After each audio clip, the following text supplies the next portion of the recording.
What's going on, guys? Welcome to Tech Savvy Buyer. So today what we're going to look at is a special case for the PS Vita Slim 2000 model that a lot of you guys have recommended to me over the last couple of weeks. The reason for that is because I made a video on the Hori grip for the PS Vita, and a lot of folks mentioned that, hey, there's this top player case that's out and it's pretty interesting and people actually like this a lot. So I figured I'd go ahead and order it, and here we are about 6 to 7 weeks later. I placed an order for this in February, guys, and I just got this 2 days ago. I hadn't had a chance to actually make a video on it, so here we are. Now, in addition to this, I also purchased their L3 and R3 grip that comes separately. So you have to pair this together to have an L2, R2, L3, R3 type case for your Vita. That's not the case with the Hori grip. But anyways, I'll jump into all the details about it, what Vitas you can and cannot use with it, and if I actually think it's worth paying for, because at the end of the day, they're pretty much the same price for the Hori grip and for this. So let's take a look at that coming up.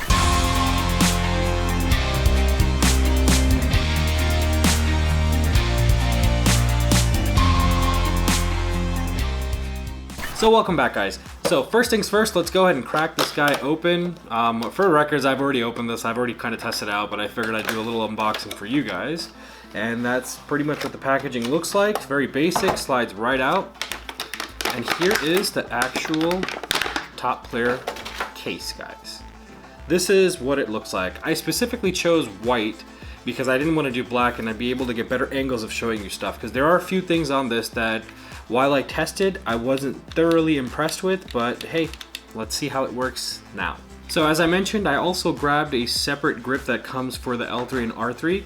Now, here's a little tricky thing. I thought that this would actually be part of this, like you can adapt it to it or plug it into this thing somehow so you have a full case. It actually doesn't work like that. So if you look at this, the only way you can actually attach this to your Vita is by sticking it on. There's a double-sided sticker slash tape or whatever you want to call that that's on there that you got to peel off for it to stick to your Vita. So already, guys, frankly, I don't like that. That means that I won't be able to just take this out like I have it in the Hori case. See how easy it is to take out in the Hori? You just put that pop cover off and slide it right out. There's nothing complicated.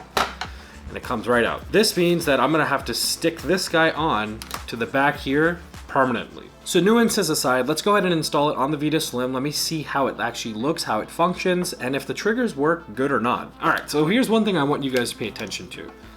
Look at how it clips on. You see that? I had to push the Vita in under this, which means that you're eventually gonna scuff the sides of your Vita if you keep installing it and deinstalling it. That's not how it is on the Hori case. See, the Hori case, you just actually sit it on there inside, and then this little flap comes up, boom, it locks it in, and that's it for the Hori case. So already, just by putting the Vita, installing the Vita into the case, this is way better, way more convenient, way easier.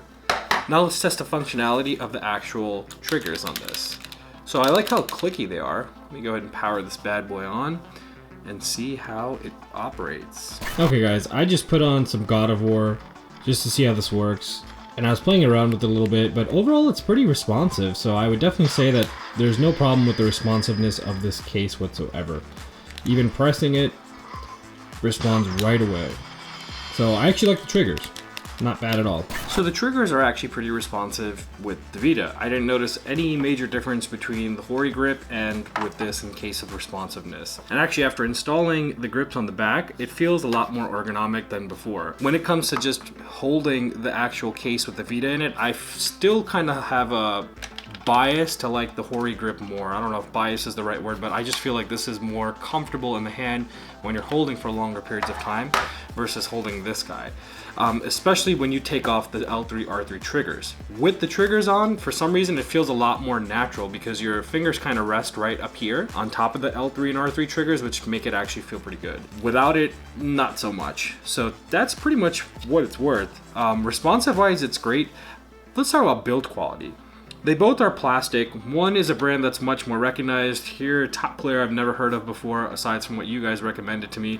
And there's one thing that I do want to show you. So there, look at that mark right there. That is what literally just happened from placing it in this case. So if a case's job is to protect the system and add, the grips or whatever, in this case, the unique selling proposition of it, I'm already gonna fail this product just on the way that it fits in this. So I would wholeheartedly recommend everyone to avoid this case as best as possible and pick up a Hori grip. It's not that much different. You already get the L3 and R3 included in it. You get the L2 and R2.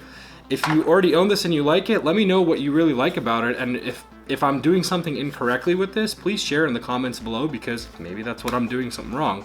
Here's the other thing that I want you guys to see.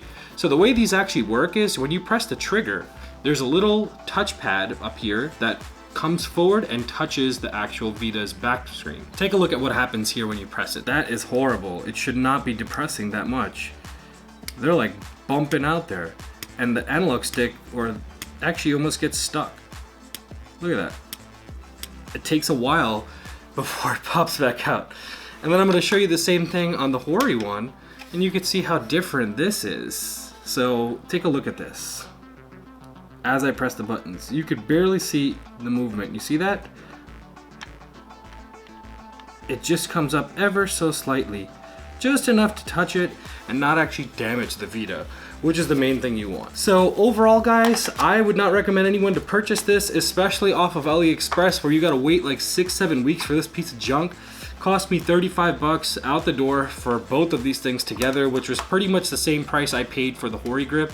Again, Hori grip can get a little bit more expensive if it's not in stock and if you buy it from the wrong seller. But be patient, you can pick it up off of Amazon. I'll put a link in the description below for you to pick up the Hori grip. That pretty much concludes this review, guys. I thought I'd get a little bit more. A lot of you guys really talked a lot about this grip being really good, and frankly, I'm a little disappointed. I don't think it is that great. Even just the way that these things work, their mechanical workings just suck. So for what it's worth, guys, that's my 2 cents. But anyways, I hope you guys enjoyed this video. Hey, if you're new to this channel, do consider subscribing. I'm always putting out different content as often as possible regarding all techie stuff.